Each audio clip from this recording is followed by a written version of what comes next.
Good evening. This is Barbara, the East Coast Dragon Lady, coming to you from just north of Boston. This is Dragon Hour, and thank you for those that are joining me live with Gail, who's my guest.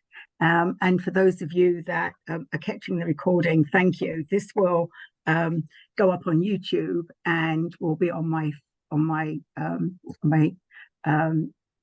website as well, so that you can catch it at any time. So I'm really thrilled to have Gail join us. So I'll tell you a little story. So I didn't know Gail until the other day because we have a friend in common. So Tammy Cantrell is friends with both of us. And when I was first when the Dragons told me that I needed to do this Dragon Hour, I was saying to Tammy, I don't think I know a lot of people. And some of you have heard me say this before. And then the minute I said I don't know a lot of people, like so many people showed up. And I'm booking into, I think, April next year now. So I'm doing them once a month. So these are Dragon Hours once a month. And the Dragons, when we were doing Dragon Thunder, which was, I keep saying it was last year, but earlier this year in the summer, the Dragons told me that after Dragon Thunder, there was going to be a lot of people that were going to be looking for ways to connect with other people that are interested in dragons or angels and all of that. So they were the ones that pushed me to do Dragon Hour, and Tammy helped me to think about how we're going to do that. So so far we've had everybody's interested that we've had so far. So I'll give you a list of what I know about Gail. So we had a great conversation the other day and have a lot in common. So Gail is a Reiki Master. She's a hypnotherapist, a life coach, a clutter cleaner, does clutter cleaning. She's also a writer and published author of several books that I know she's going to tell us about. She also does past life regression therapy. She also travels and what else have you told me? I said you're a published author. So I know you've done some compilation books as well. So at the end, I will tell some of you don't know, but I'm just going to be published as well in a compilation book. So I'll give you that information at the end. So I'm going to hand over to Gail. If you have questions, or first of all, if you haven't already muted yourself, please mute yourself.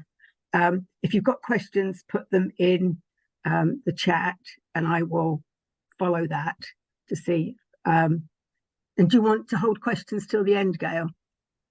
However you want to do it, it's okay. Fine. If you have a question while I'm talking about something, feel free. Yeah. And there's a raise your hand here, I think, as well. So, okay, I'm going to hand it over to you and mute myself. Okay. So thank you again, Gail. Thank you.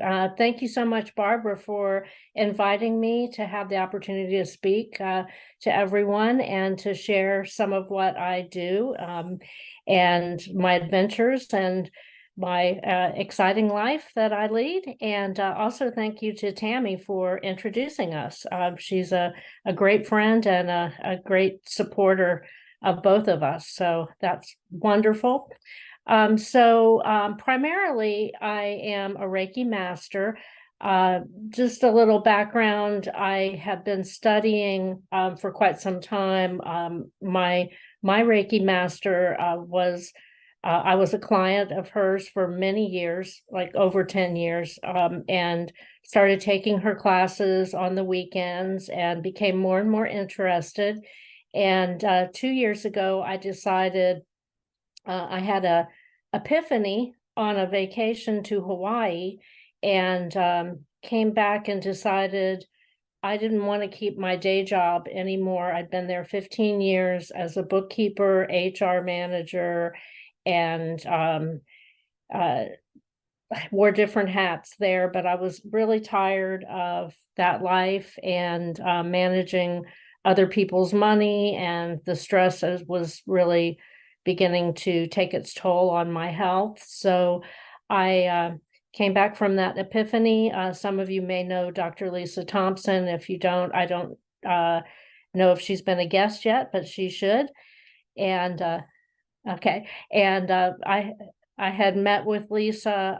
I had known her for a while, but visited Hawaii at her suggestion, and had a meeting with her that was kind of life-changing, and decided, as I said, when I came back, I handed in my 2 weeks notice, which was a shock to my former employers, and left there wondering, okay, I just really kind of slammed that door, and what am I going to do now? And I had a Reiki session with my Reiki master. I went to see her, and she said, hey, I have a room. So I started apprenticing with her, and I have just completed my training to become a Reiki teacher. And I will be officially starting that in January with teaching Reiki 1, Reiki 2, balancing chakras, and understanding toxic emotions. And my experience has also been that I am a certified hypnotherapist.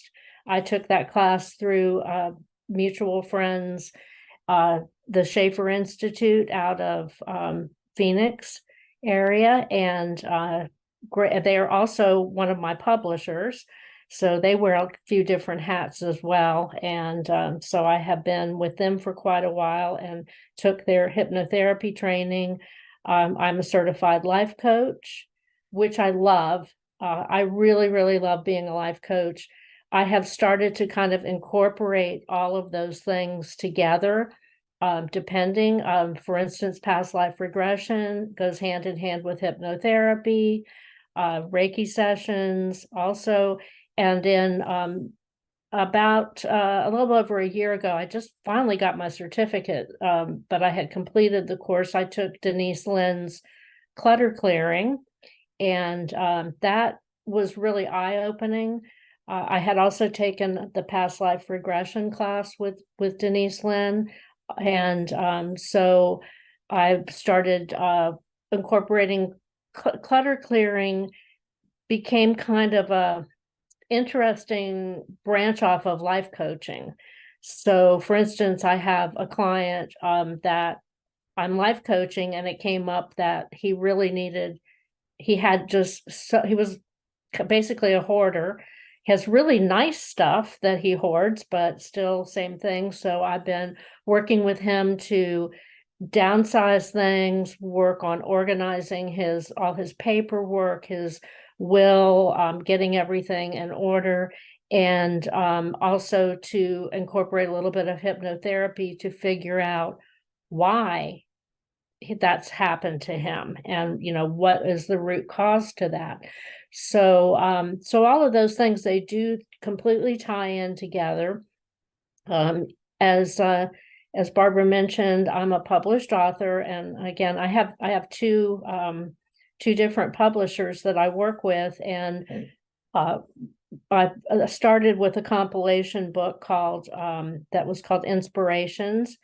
And I wrote a story about a travel experience that I had where I went to Africa with a life coach named Martha Beck. That's pretty well known, and spent some time there. So I wrote my little short story about my experience on seeing a pride of lions and how amazing that was.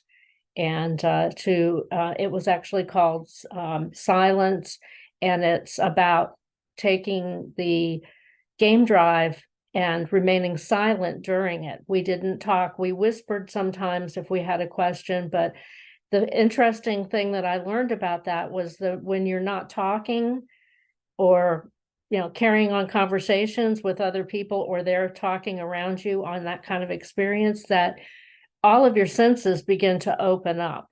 You really become aware of what you're seeing.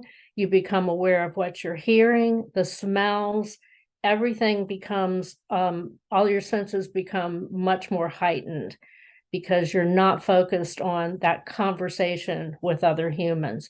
And the same thing with taking pictures, take a couple of pictures, because obviously you want those pictures, but then put the camera or the phone down and look at what you're experiencing, because even now I can envision the things that I saw, and I have dozens and dozens of pictures from that experience, but nothing will ever replace the fact that I know what I saw, what I heard, even again the smells, everything. So that was an interesting experience. That was my first time writing, and I enjoyed it so much that I got into about 6 other compilation books. The Schaefers that are As You Wish Publishing, they're working with me. I'm on another compilation book that I have a deadline on for this month, towards the end of this month. So I'm writing about something for that. So I've got that, and then I have handy here. This is my solo book, one of them. It is called Postcards to Myself. And it's pretty short, but it's all the experiences that I've had traveling the world. A few years ago, gosh, it's been, I guess, about 7, 8 years ago, I decided that I wanted to travel and that I wanted to go by myself. One of the reasons I wanted to go by myself was because I'm a caregiver. The job that I had, I was like, the mother hen. Everybody came to me with their problems. I have an elderly mother. I have 2 daughters. They're grown, but everybody was always, looking to me to, solve problems and give them advice and all that. And the first place I went by myself, I've been other places, but the first really big travel experience I had, I was thinking, I really want to go someplace. I don't know how I'm going to afford it. I don't know where I want to go. And this is how you manifest things and how the world, the universe speaks to you. I got an email from something called Groupon Travel. I knew what Groupon was, but I'd never heard of Groupon Travel. So I opened it up and realized, oh, they have all these great places that they go to. You pay a flat fee, they hook you up with a travel agent, and it's airfare, hotel, excursions, and everything that that you need, a couple of meals, that type of thing. And my former bosses were 2 of them had been born in Spain and always spoke highly of Spain, and I saw, hey, here's a trip to Spain. And it's to Madrid, and to then train to a small town called Cordoba, and then on to Seville or Sevilla. And I said, okay. And I went to Spain. I was terrified at first. I was terrified at the airport. I was terrified on the plane. I got off the plane in Madrid, like, what am I doing? What have I done? And I had a shuttle to the hotel, got to the hotel and went to my room and sat there for a little while and said, I need to leave the room. I need to leave the hotel. You've done this. Now you need to go out and look at the city. So that was a interesting experience, and I realized so much, and that's why the book is Postcards to Myself. I wrote journals while I was there and on every subsequent trip, and thought about the amazing experience that you can have. And when you're by yourself, what I was kind of leading up to with the going alone, when you're by yourself, if you're hungry, you can go eat. If you're tired, you can take a nap, go to bed. If you just want to, you have a plan to go to see this, and then you decide, I really don't want to do that, I want to do something else, you just do it. And on that trip, particularly, I realized that There were couples that I'd be around while I was out sightseeing. I'd hear couples and they'd be fighting. I'd people with children that are like, I'm tired. I don't want, and it's like, haha, I just have to ask myself, Gail, would you like to eat? Yes, I think I would. Let's go have a tapas. So that really built up my love of travel, and I've been to some amazing places. I went to Bali, I've been to Iceland, I've been to Italy twice. I've been to Hawaii, obviously, and I'm sure I'm forgetting of Spain. And each time I've fallen in love with the country, the people, the food, and the advice that I give in my book is just experience it and talk to people and get to know. Like, I'll strike up conversations. And by the way, everyone speaks English wherever you go.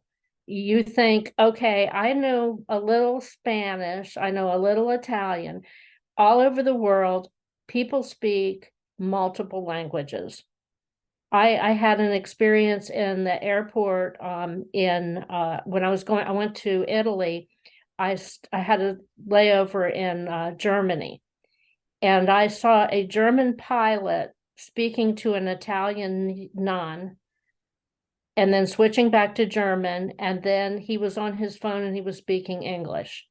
So they, the borders there, they cross borders, they speak to each other, and most everybody speaks English. So I will strike up a conversation with a waiter or waitress and taxi driver and say, this is your country, where would you go? What would you see?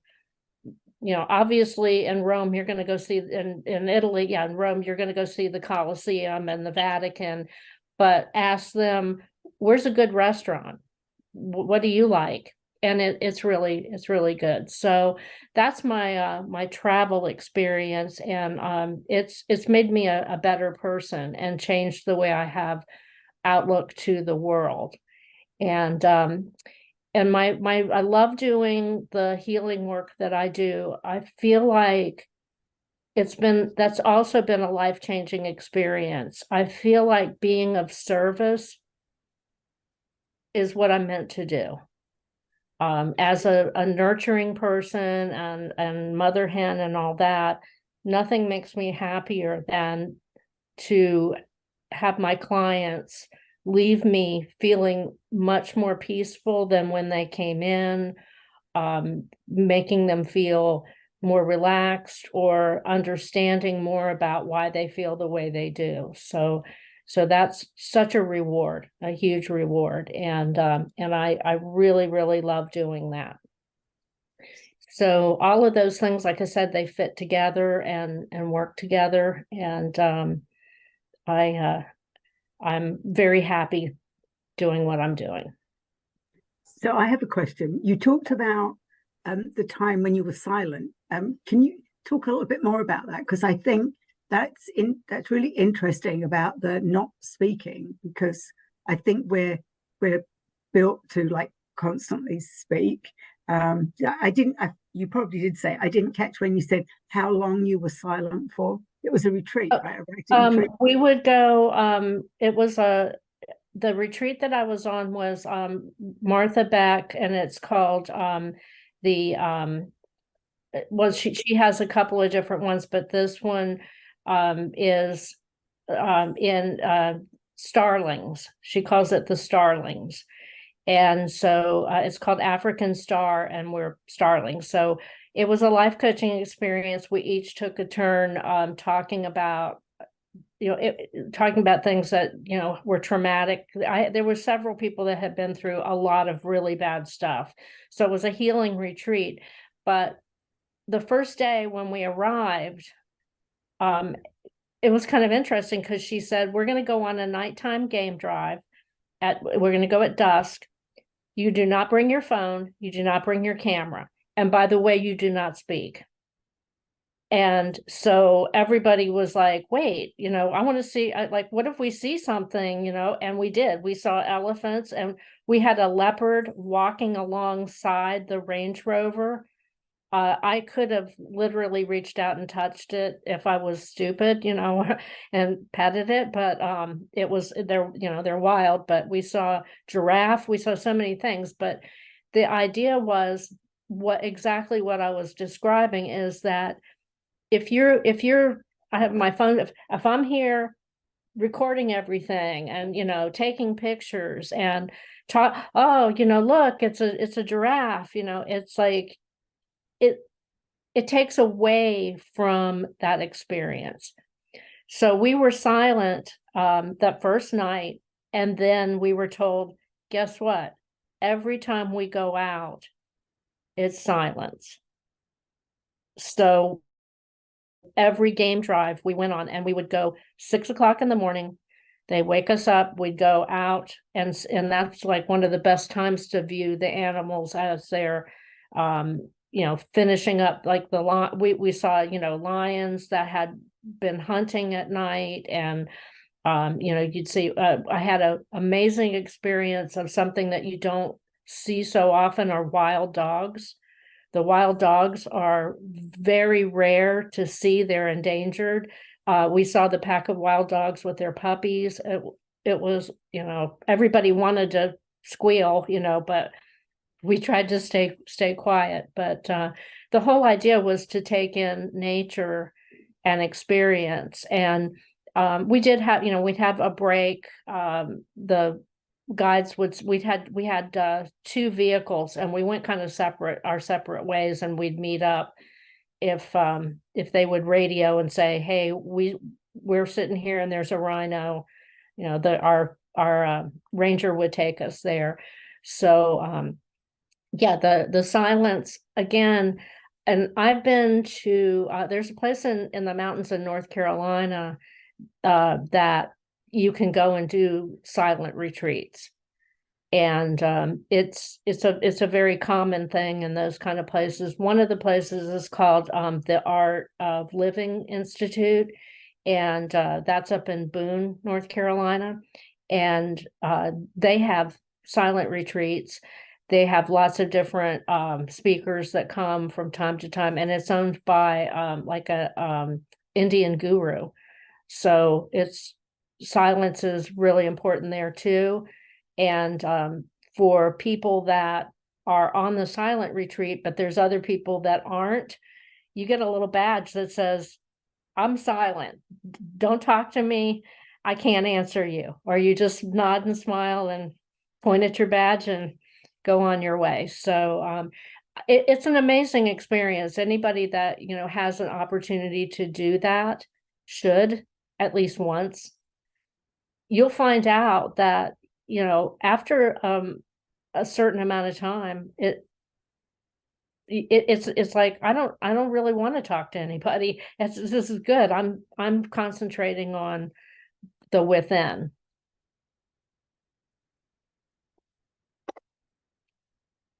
Does that answer the kind of answer? Yes. Yeah, Tammy says Boone is in her backyard. Yes, Tammy, it is, and we need to go there.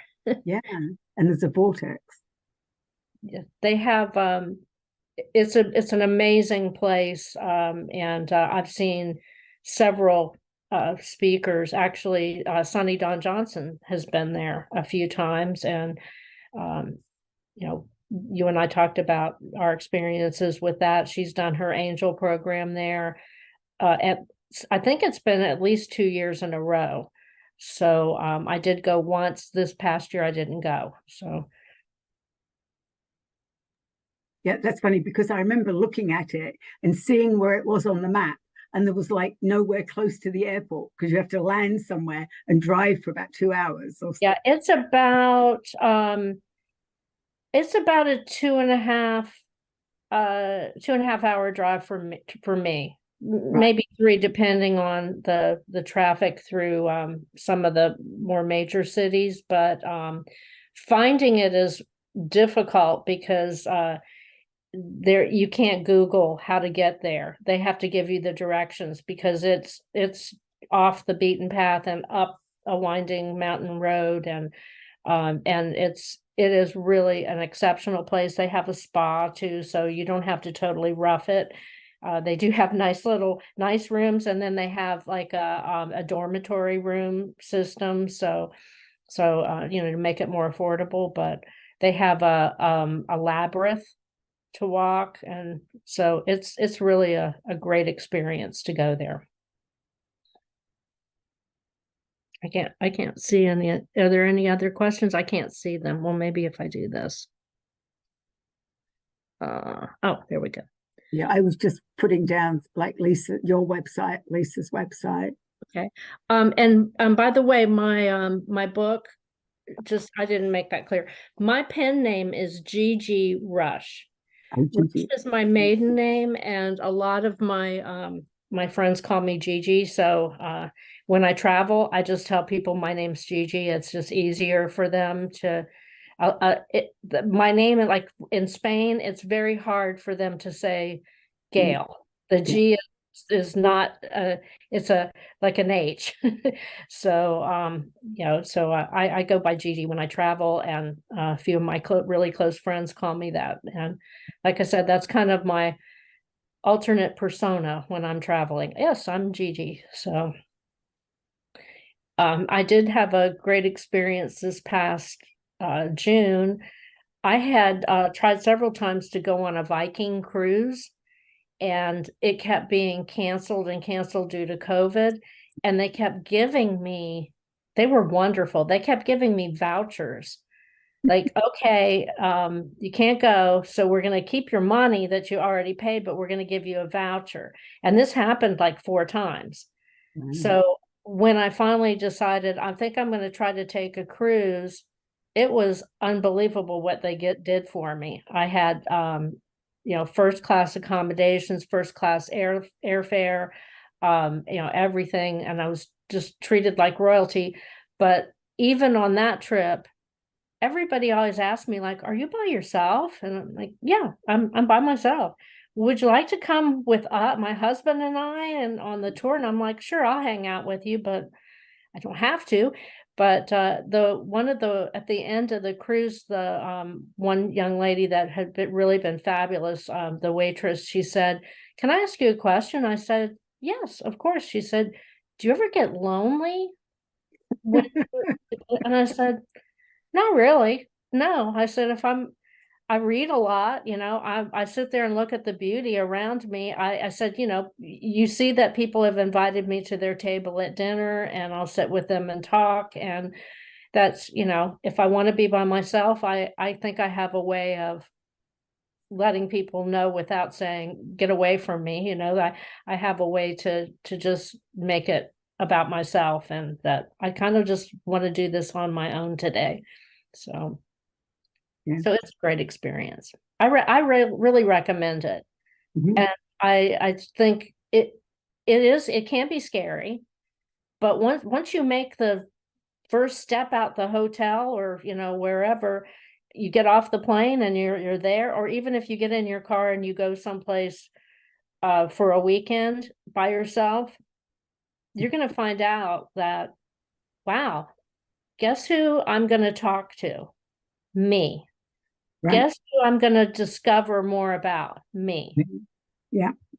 So I've learned a lot about how to get to know me when I'm on these travels. Yeah. And I think, I mean, my only experience, so I traveled on my own. Well, I've traveled back to England a few times on my own, but I never think about, I'm just thinking, I'm like, I haven't done that, but I've traveled back to England on my own, but I've never felt. But I actually went at the end of COVID, I flew out to Arizona on my own. I wasn't meeting anybody, because when I do travel, sometimes I meet people. I got a friend on the other side of the United States, but nobody was there to meet me at the airport. So when you were talking about that, I remember going, oh my goodness, I've got to get an Uber, because I was staying like outside of Phoenix. And then the next day, I actually was sharing a house of Airbnb with 4 women I didn't even know. And I'm like, well, talk about putting faith into what I was doing. I was like showing up in an Airbnb and hoping it was the right place, right? So, but I think in that time, like, from Boston to Arizona, it was 6.5 hour flight. I had a lot of time and I did a lot of writing. So you're right with this, like when it's just you and you haven't got to worry about anybody else. I found that I could write a whole lot more. So, and learned a lot about myself. You're right. And I do as well. I'll write, but um, I love to read also. So a couple of years ago, my daughter was working at Barnes and Noble. This was a few years back, and she bought me a Kindle. Well, she bought me the Nook from Barnes and Noble, and then it finally died after years. But then I got the Nook, and I really thought I wasn't going to like those devices. When I first got the Nook, I thought I like a book, But the thing is, I'll read 4, 5, 6, 7 books while I'm at the airport, on the plane, and you're jet lagged. It's like, well, I do watch TV just to see what they watch in foreign countries. It's amazing. In Bali, they watch a lot of old American Westerns. I have no idea why, but they're very popular there. So, I'll turn on, I'm like, wait, is that like Gunsmoke from, the 1960s? And sure enough, and Bonanza and I mean, they love that. I don't know what that's about, but the thing about, I can't take 6 books in my suitcase if I'd like to have clothes too, or, or my backpack. I don't want to carry so much that it's, injuring my back. So I found, hey, this is a great device because I can read as much as I want and not have to carry a bunch of books with me.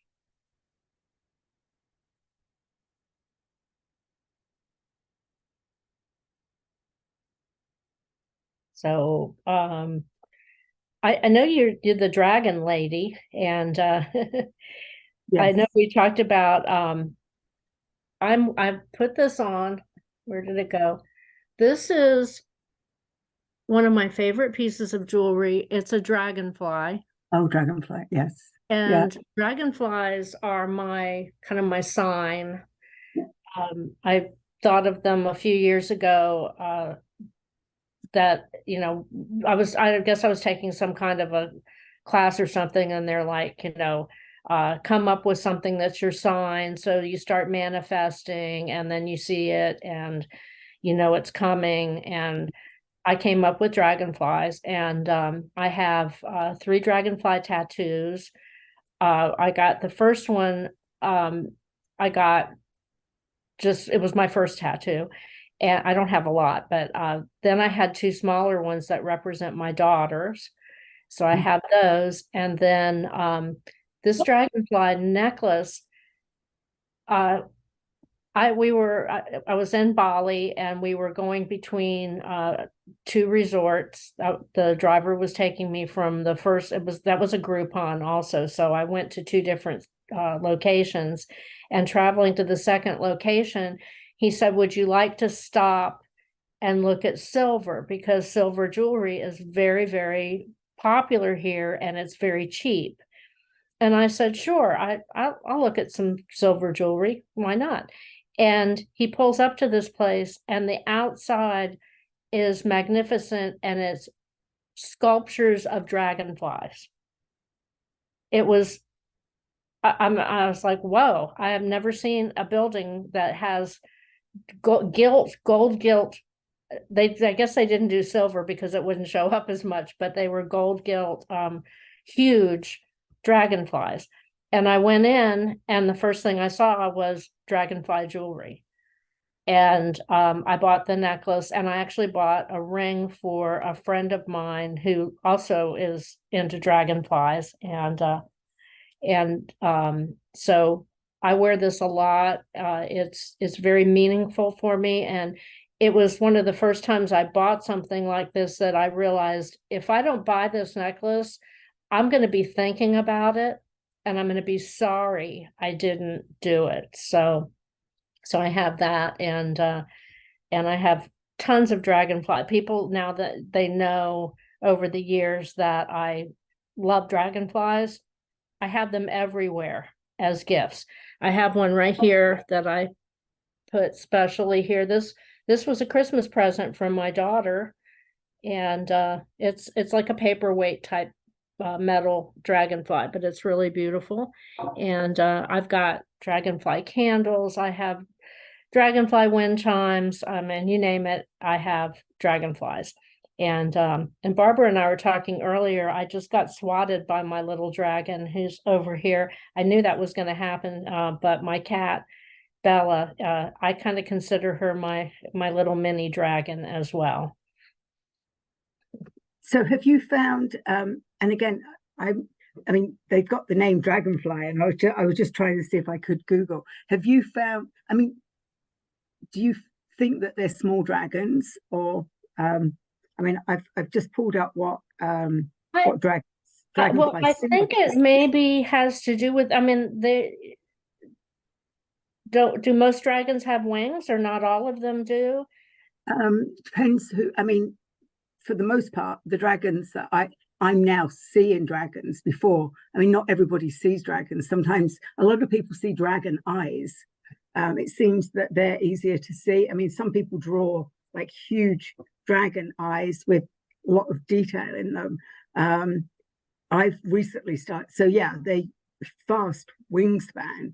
And a lot of dragons, or the ones that I've encountered, their hearts spread out into their wings. So they've got the huge hearts and huge wingspans.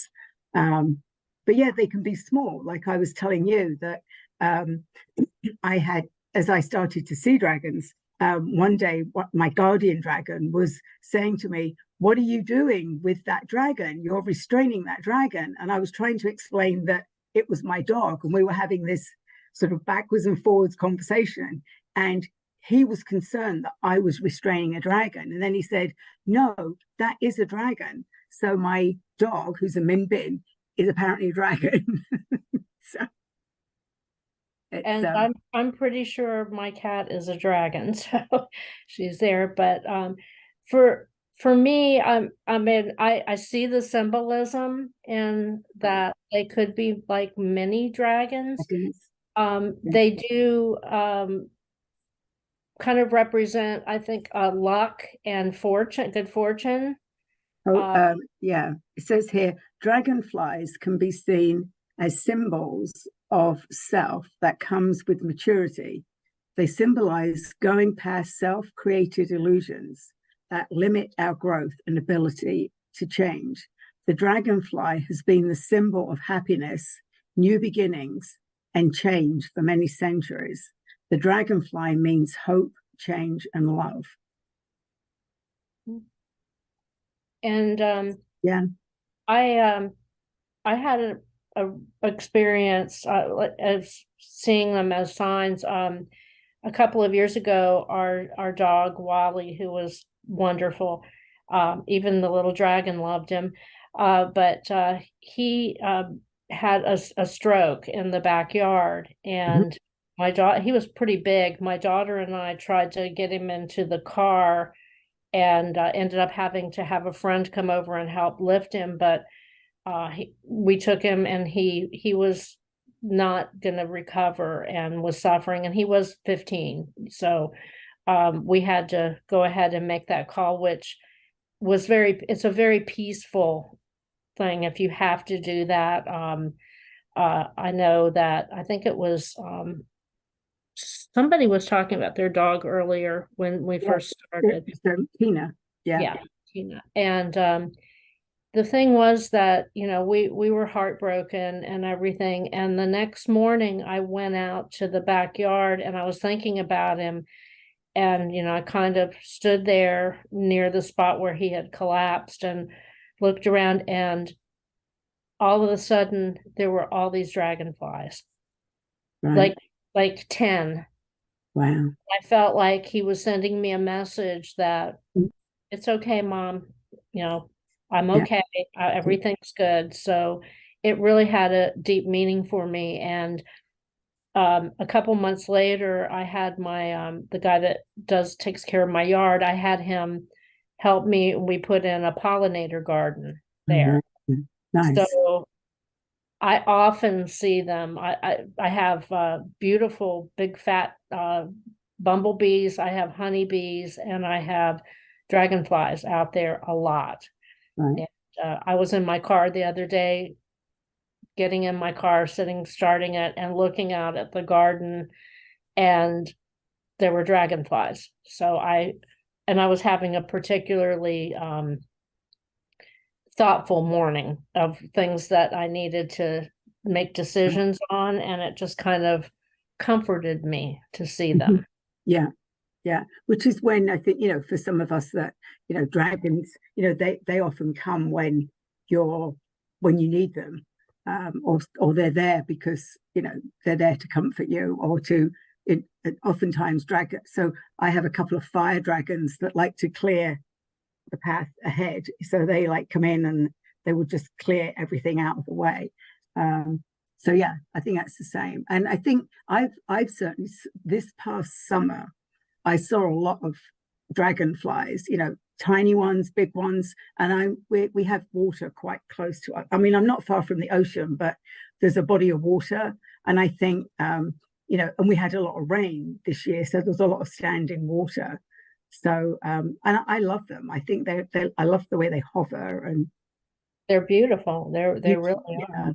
Yes, they are. So who knows? I mean, and I'm sure a lot of people, you can see dragons in everything, and why not? I do remember, I think again, it was this spring that I was out walking, and I thought, and it was actually too early for dragonflies, but I remember seeing this group of what I thought were little dragonflies, and I sort of walked past them. And as I did, I was like, wait, and went to look back, and I couldn't see them. And then I got a message that they were baby dragons. And I'm like, well, where did they go? And then I was like, wait, it was like March. And it was, I mean, here in March, it's, usually still pretty chilly. So they wouldn't have been, even like mayflies. So I was like, oh, and I just caught them out the corner of my eye. And they told me, oh, you just missed those baby dragons. So wow. Because they sort of like dismissed them until afterwards. So but they looked like little dragonflies. So yeah. You never know what you're going to see, right? You never know. And I know I saw a drawing. I can't remember now where it was. I saw it, but it was a dragonfly, and there was like a little fairy riding it. Yes, I've seen like a fair. Yes, fairies and dragons. Yeah, riding on. Yeah. Another thing that popped into my mind is my Reiki master taught me a meditation to do, and it's generally specific for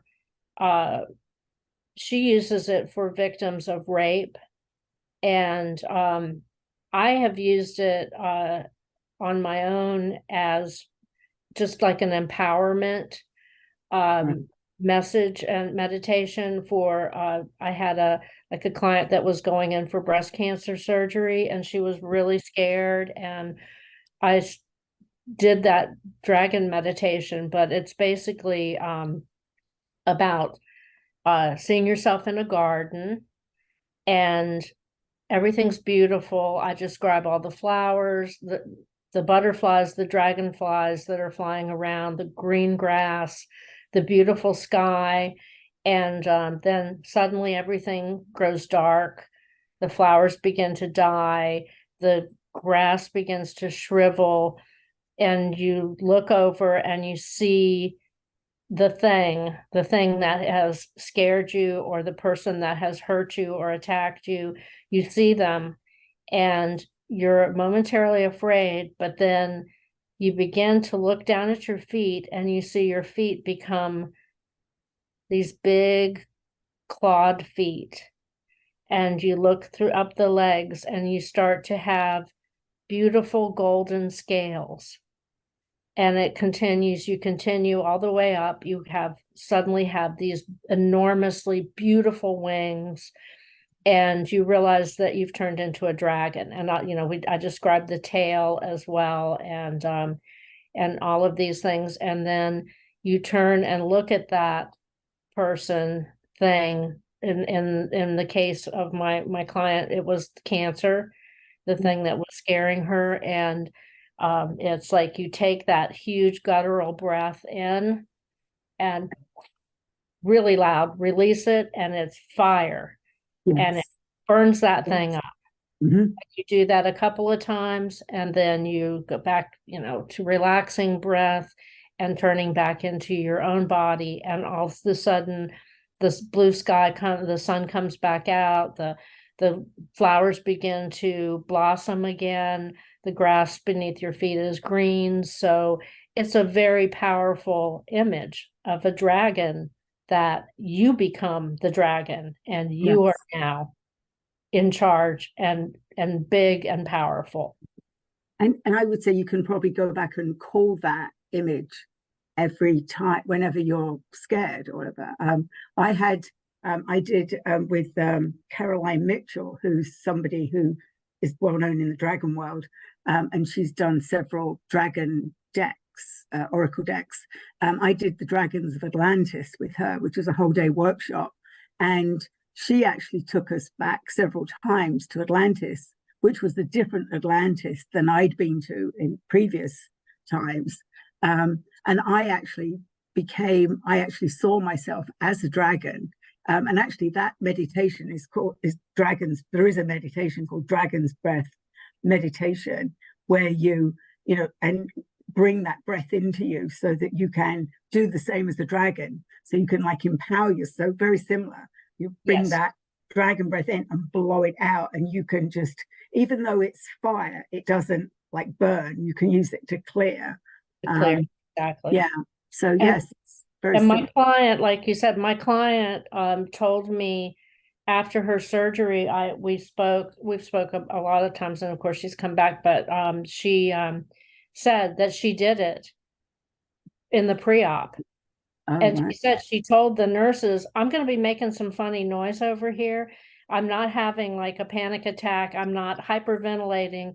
I'm breathing. And she said it really helped to calm her and Right. to allay some of her fear. Yeah. So it is definitely a powerful meditation. And I think I know for a fact it really helped her. Yeah. Yeah. I think it does. And I know we talked as well about how in other countries, and certainly not so much here, but that Reiki practitioners are allowed into operating rooms or into hospitals, especially for pain control. It's becoming very common. And even in the United States, they are starting to kind of recognize it in hospitals, but they're not going to really talk about it. And, I know that, a lot of first-time clients, before they come in, they'll ask, do you think my insurance is going to cover this? It's going to be, that's a no. And the type of training that I've had is called medical Reiki. And it's through my specific Reiki Master, Marina Lando, as Lando Medical Reiki. And it's Ayurvedic, but when you see that name, you associate, okay, medical, but one of the things that we make clear in the release and everything, and I make clear to my clients, is I'm not a doctor. I'm not a medical doctor. I'm not a medical professional. Can I help you? Yes. Can I diagnose? Can I prescribe? No, I can't do that. And so, I can, I didn't mention pulse analysis. You and I talked about that a little bit. I've been trained in pulse analysis, which is also Ayurvedic. I actually have my book over here. It's not my book, but the book that I've studied. I had it because I was teaching a class this weekend, but The Secrets of the Pulse. This is another great book to read, and it's Dr. Vasant Lad, L-A-D, is his last name, Vasant, Lad. And Marina trained in India, and she's trained with him as well. He's actually now, I believe, we were just talking about this. I think he's moved to Asheville. So Tammy might want to know. It was either Asheville or Boone. I think it's Asheville, North Carolina. He's relocated there. But he has some videos on YouTube explaining, but there's 7 layers of pulse. And as you go through, you can learn to read doshas, you can learn to read organs, toxic emotions, a lot of, all these different things that you can learn from listening to the pulse and, using your 3 fingers. And, that,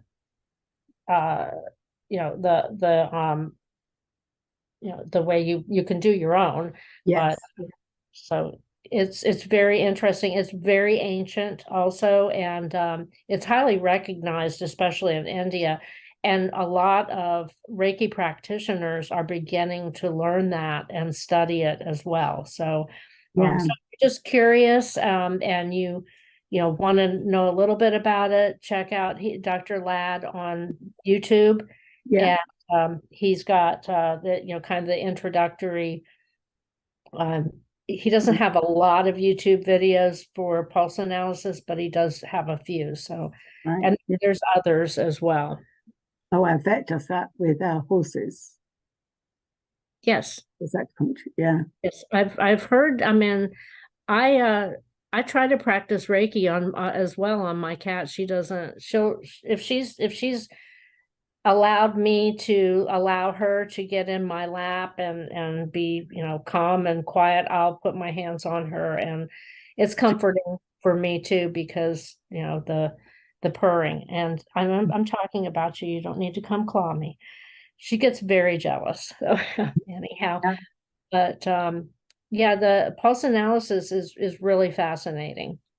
Yeah, I can imagine. And it makes sense. I mean, I've got a nursing background, so that would, I mean, you can tell a lot about, if somebody's, in pain, then their pulse rate goes up.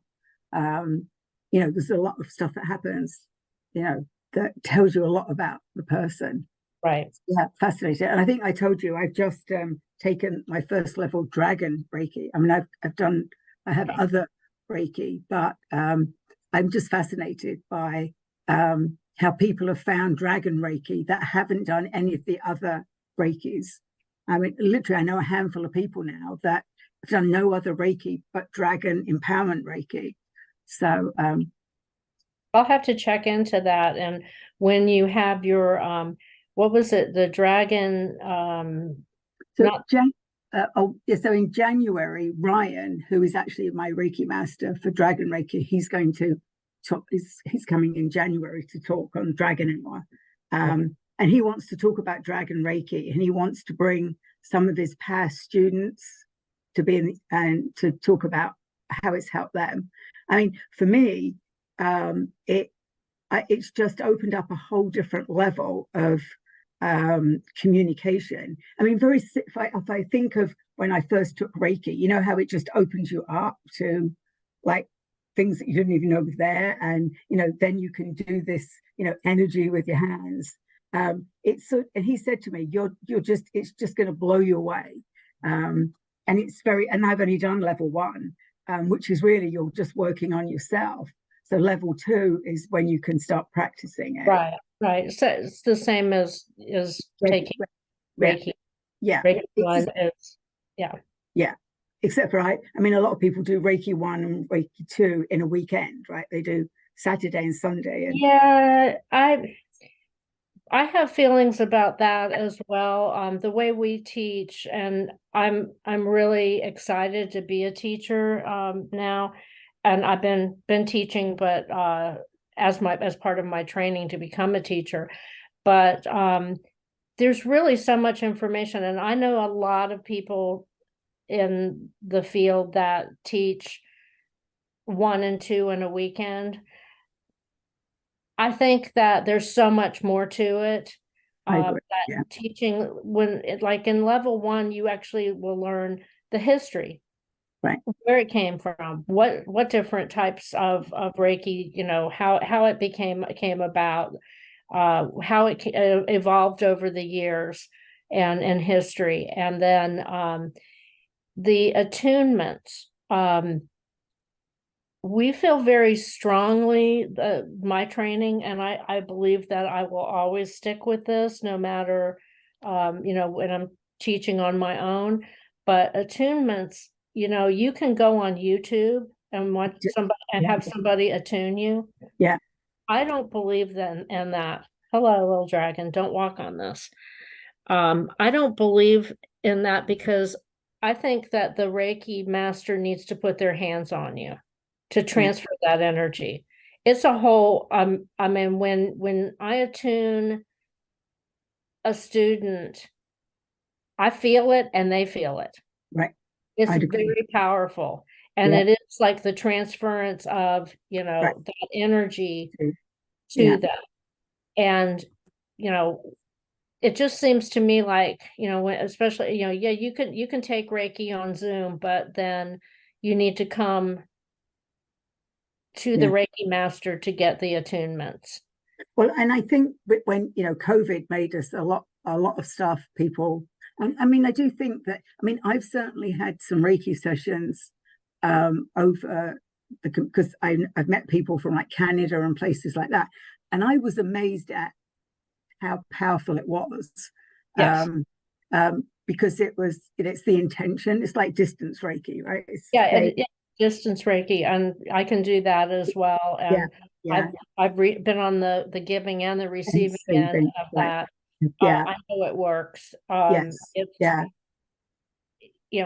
Doing it with a Zoom call or a video call is good too, because then you feel like, it's like now, we could be talking, but we might just be like the radio or something you're listening to, but you're not seeing our faces. And so that connection can be made. Even though I'm going to tell them to close their eyes and relax. And the sessions that I've had, she actually gets you to put your hands on like where she wants you to put a hand, like so you can actually feel it. And I literally, the first time I was like, whoa, because I've done distance Reiki, but I'd not experienced it. So I would say, but I think you're right. I mean, I did actually I took Holy Fire Reiki as well in person. But he didn't do a hands-on attunement. There was like 4 of us, and he just did. But because Holy Fire Reiki is a bit more like community sort of, you can do it with a bigger group. But I missed my original first Reiki I took. It was hands-on, and I agree with you. I think 2 in 1 weekend is way too much because I think the best way to do it is you take Reiki 1 and then you practice. It's like that old saying, how do you get to Carnegie Hall? Practice. You practice and then you come back and you do Reiki 2 and then you're a Reiki practitioner, but you're not a Reiki master. So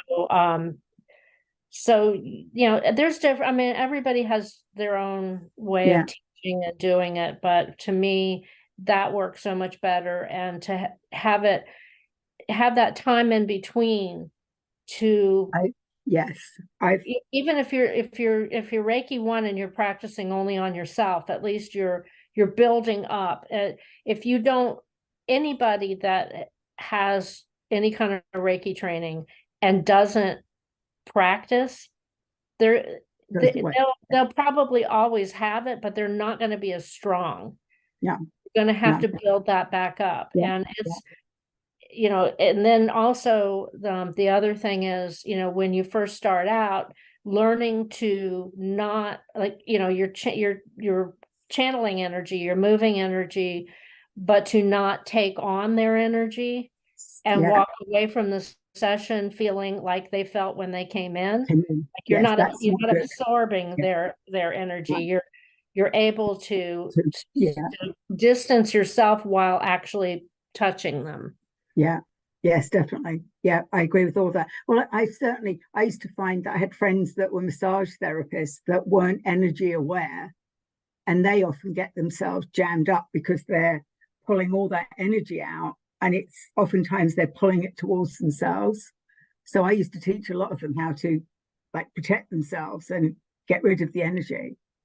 I've certainly had massage from somebody that wasn't energy aware and jammed up my whole Right. energy system. I had to go then to my Reiki Master to have It's some work. happened. Yeah, it's happened to me as well. And, just I had like a couple of opportunities to have Reiki sessions while I was on a vacation. The spa offered it. And I thought about it just to see, I was curious, but then I was like, what if they knock me out of alignment? And this was before I was a Reiki master myself, that I could maybe try to do, but like, what if they mess up my chakras are balanced, everything's balanced, like what's going to happen? And I'm in a foreign country and all of a sudden everything's out of whack. Yeah. And I can't, I'm sure I could have called Marina and said, distance Reiki me, I'm out of whack. But Yeah.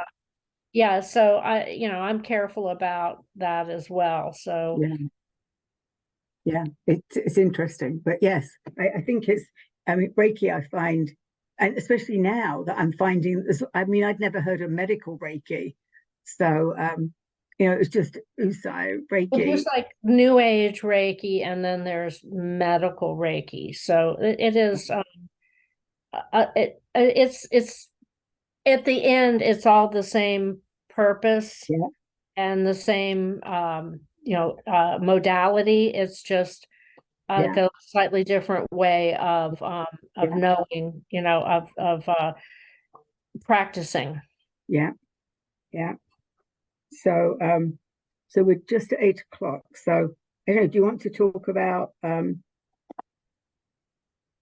I know you've got like past life regression, I think people are always fascinated about. It's pretty fascinating. I've had past life regression. We actually teach it in Reiki too.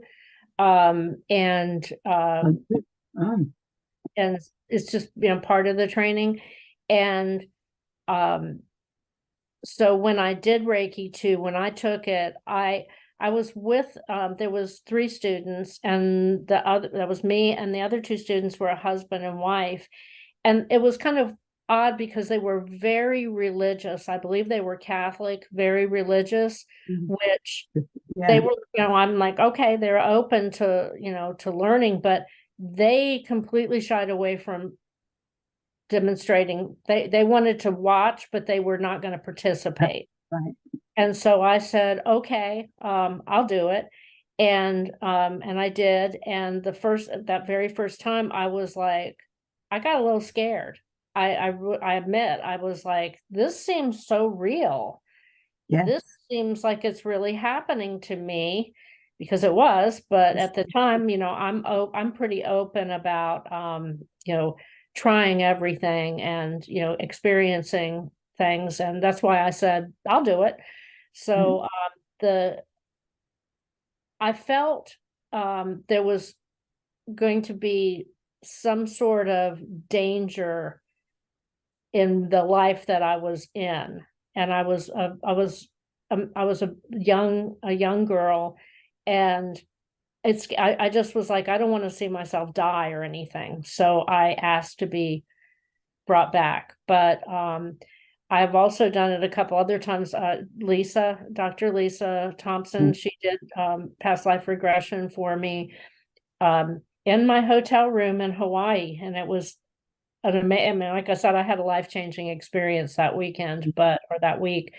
But the first time that I was asked to do it with a client, I was a little like, okay, how's this gonna, am I gonna really be able to do this? And again, I just used and one of the things about hypnotherapy is that, it's not like, Right, you're sleepy and you're going to become I'm going to make you into a dog or anything like that. That's what you call stage hypnosis, like Penn and Teller, or I don't know, somebody in Las Vegas, would do. But so past life regression for me, you're just putting them into such a meditative state that they're so relaxed that you're able to guide them. And that's basically what I see myself as a guide. Mhm. And it is very interesting. You go through a few stages to get them there. And then for me, I always say, there's like a fog around you. We're stepping through the fog, and you are now where? Or the first thing I usually will ask them is to look at their feet. Yes. Yeah. What do you have on your feet? And Mhm. barefoot, sandals, boots. Are you a man or are you a woman? It's really fascinating. And I think when people experience it, like me, the first time, it can be a little bit scary, but if you are really open to it and it's something that you really, really want to do, you can usually get through 2 to 3, sometimes more, but I usually go for, at least for the first time I'm working with them, and that I'll go for 2 to 3 past lives, Mhm. depending on how well they're Mhm. taking it and what kind of things they're seeing. Yeah. And, and of course we put a time limit on it anyway. So it's like an hour session. So Right. uh when we're done, then Yeah. and they're often too, it's like, can you tell me what I'm going to tell you, because I'm not going to remember. It's like, you're going to remember, you're Mhm. going to know. And you're not in a trance, you're not, you know That's right. Right. out, you're not asleep. So yes, you're going to remember. And then we're going to discuss what it was. Remember when you said you saw this, what do you think that means, or what, that type of thing. So it's really fascinating. Yeah. And um, Well, I think as well, it tells you. So I've actually had two. I had a shorter one. The first time I ever did was somebody that was practicing, but I found it. I mean, for me, it was like amazing. But I jumped around. I did 4 pretty quickly. And I think it was because I needed to understand them.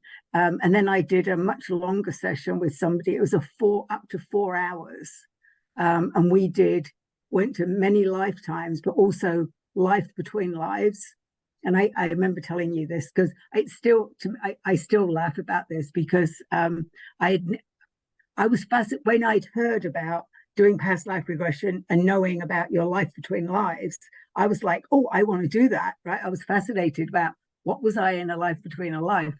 And what I found out was I was a mermaid, and she actually recorded it, and I've played it back a couple of times, and I'm literally going, oh my god, I'm a mermaid.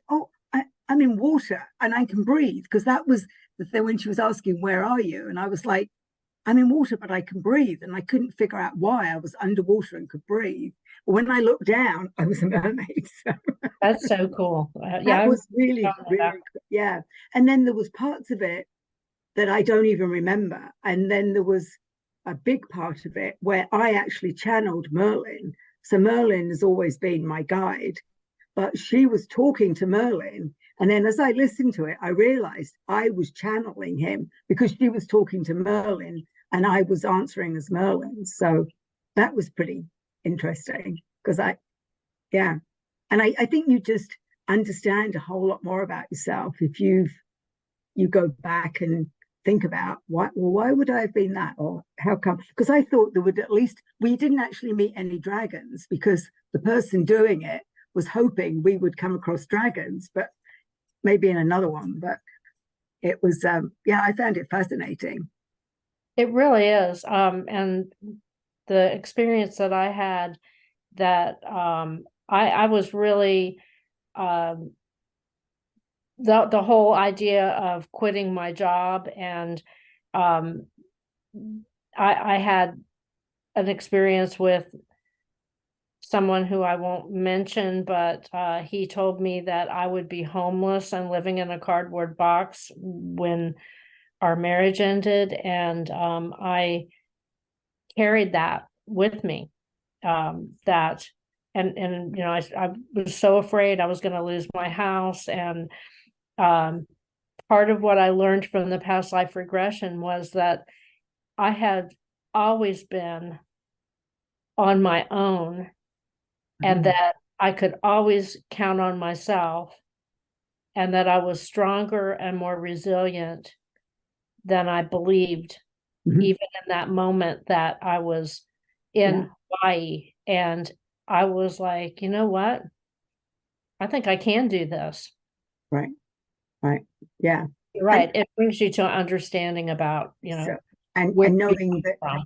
right, that you're, and I think, so I was thinking about that when you were talking about going on cruises and people seeing you on your own. So when couples see like single women, and I'm sure that the same, it's almost like they're like, oh, you're on your own. I mean, I've been divorced for more years than I was married now. I always knew that time would come, right? And I was married a long time. I was married 24 years. So I think I'm 20, actually 22 for me. Yeah. 20. I was married for 24, and it's at least 22, 23 years that I've been. But I feel the same. I'm like, I actually don't mind being on my, I mean, I'm not truly on my own because I think I told you, both my adult sons live with me. But just that fact that I don't have to tell anybody what I'm doing or asked if I, like you said, if you want to go to sleep, you go to sleep. If you don't want to eat, you don't eat. And I see when I people that are married and are like, and they're more tired and they can't like get away, and I'm like, that's probably why for me as well, it's not been a big deal. I actually, because again, like, sounds like we had similar marriages, that it took me a long time to get away, but and then I'm like, I don't know if I want to repeat that. Yeah, I people always are asking me, like, I did like the harmony, what is it? E-harmony. Yeah, Yes. Yeah. I did a couple of those things, and it was like, these guys that are my age or older are looking for someone my daughter's age, Yes. not interested in me. And I think for me, I at first I think it was because I wasn't going to settle for something less, but then it just comes to my head sometimes, I don't need no stinking man. It's like, I don't need anybody to control me or think for me or handle. And not that that's everybody's situation. It's just that for me, I've become really, really happy with being myself, being who I am. I know Tammy talks to me about, I just really I love being home alone. Doesn't bother me. Right. People are like, do you get scared? No. Well, sometimes I know you're watching scary movies. Do you get scared? I'm like, no, because it's a movie and yeah, could a axe murderer break into my house? And well, of course it could happen, but I don't think it happens on a regular basis. And and the dragon's not going to let them in. But I mean, I have security, I have cameras, and I have alarms and stuff. But it's like, the waitress asking me, do you ever get lonely? And it's like, heck no, I'm glad to be here. As a matter of fact, I'm not really looking forward to going back. I'll stay on this cruise forever. Y'all are taking good care of me. Yeah. And I don't have to cook. I love to cook, but it's like, I don't have to cook. I don't have to do dishes. You even did my laundry for me. It's like, hey, let me just stay here. Yeah. I might have to go on one of those cruises. It was wonderful. Yes, I might have to do that. Yeah. So I think at the end, we've become the women that we should have been, or that we were in other lifetimes. And I know it's made me a much stronger person. Absolutely.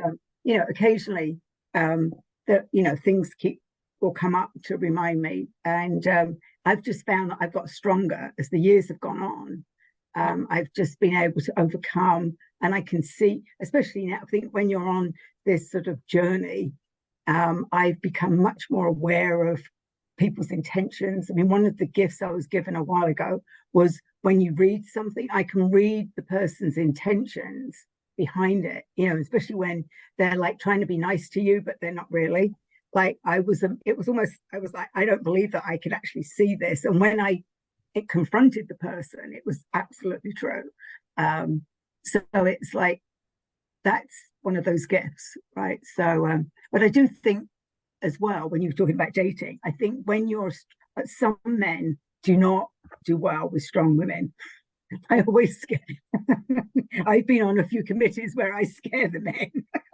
Yeah, yeah, yeah, and it's an empowerment thing too. It's like there was a quote on Facebook the other day, and I shared it because I thought it was so cool. But it's like, you can't impress a woman that owns her own shit, has her own stuff. It's like, yeah.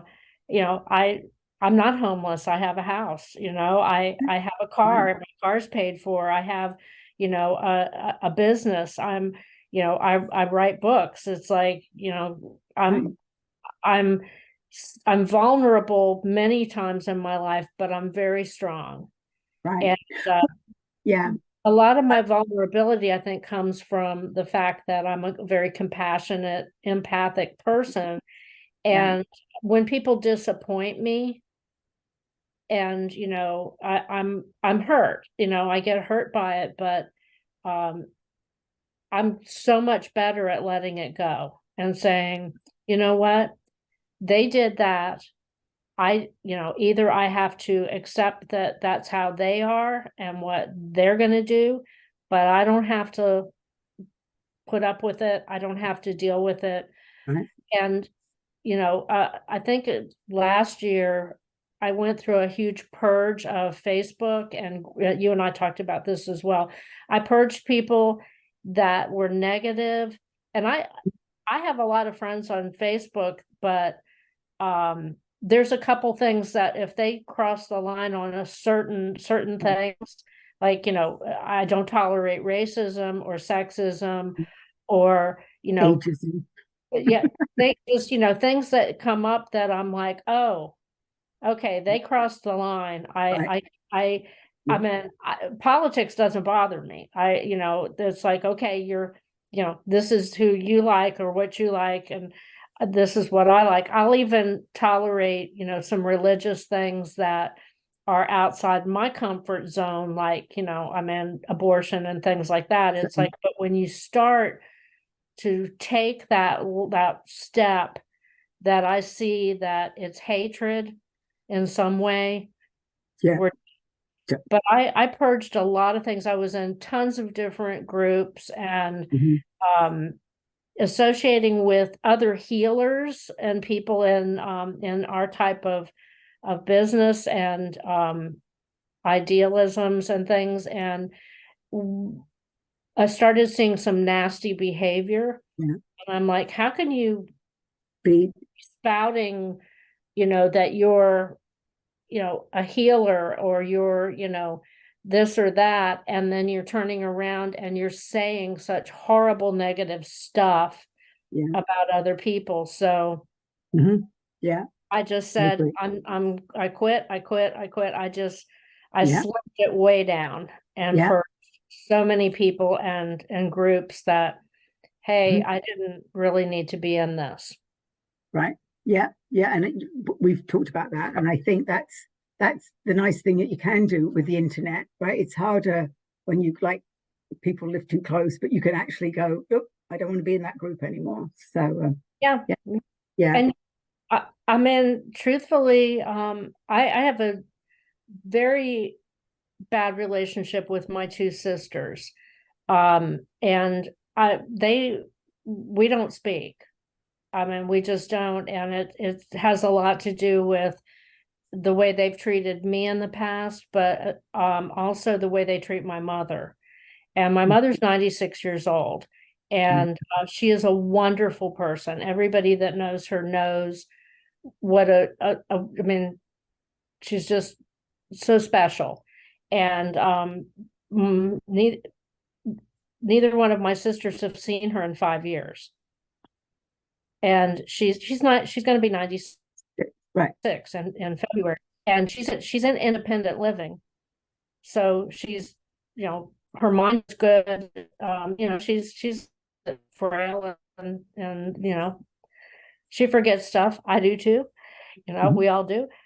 But it was so, some of the things that they said and did with her were so hurtful. And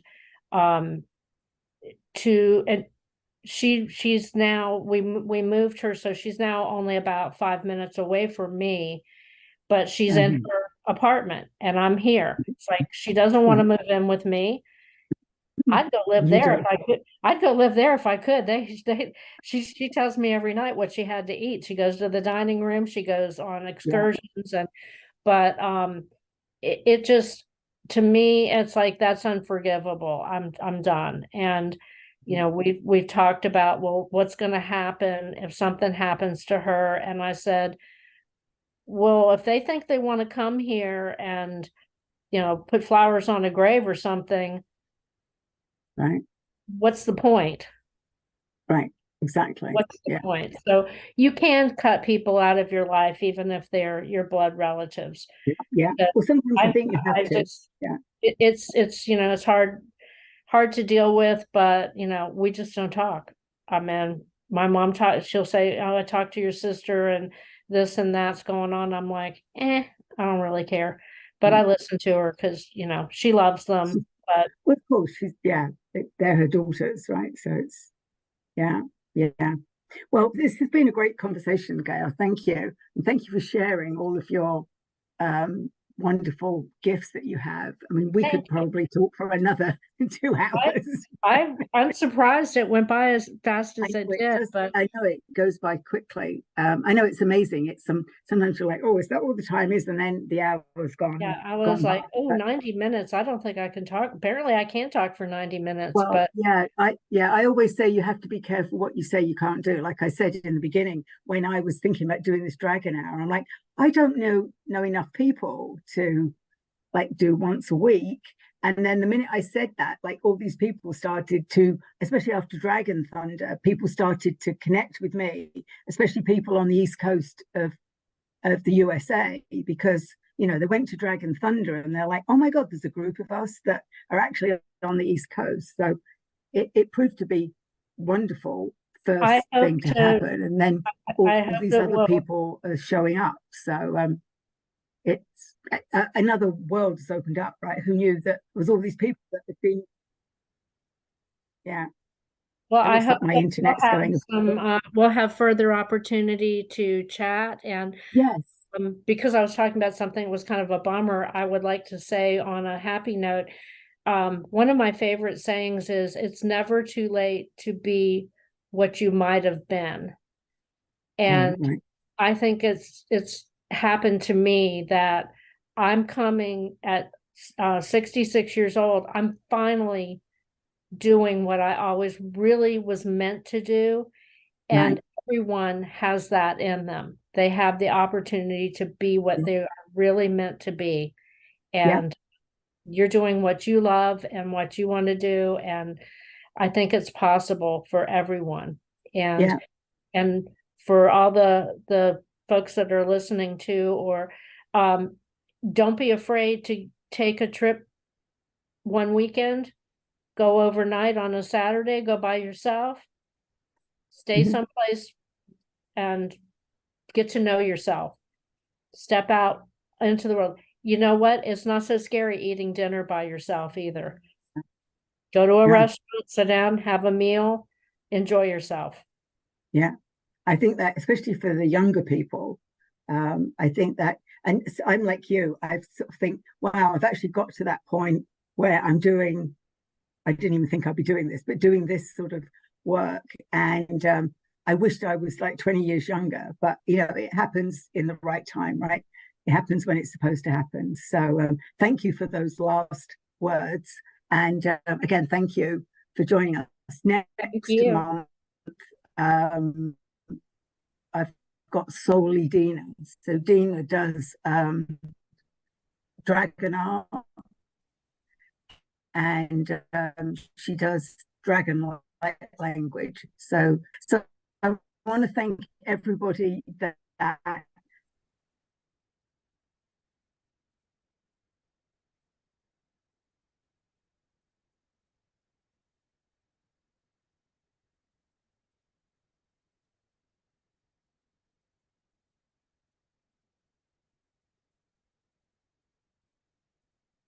Yes, you are frozen and I can't hear you. So thank you. Take care. Good night, everyone.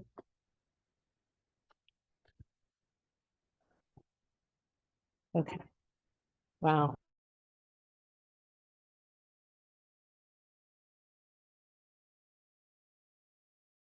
I actually lost everybody's left, but I'm going to just say thank you again for joining us. And I hope to catch you next month.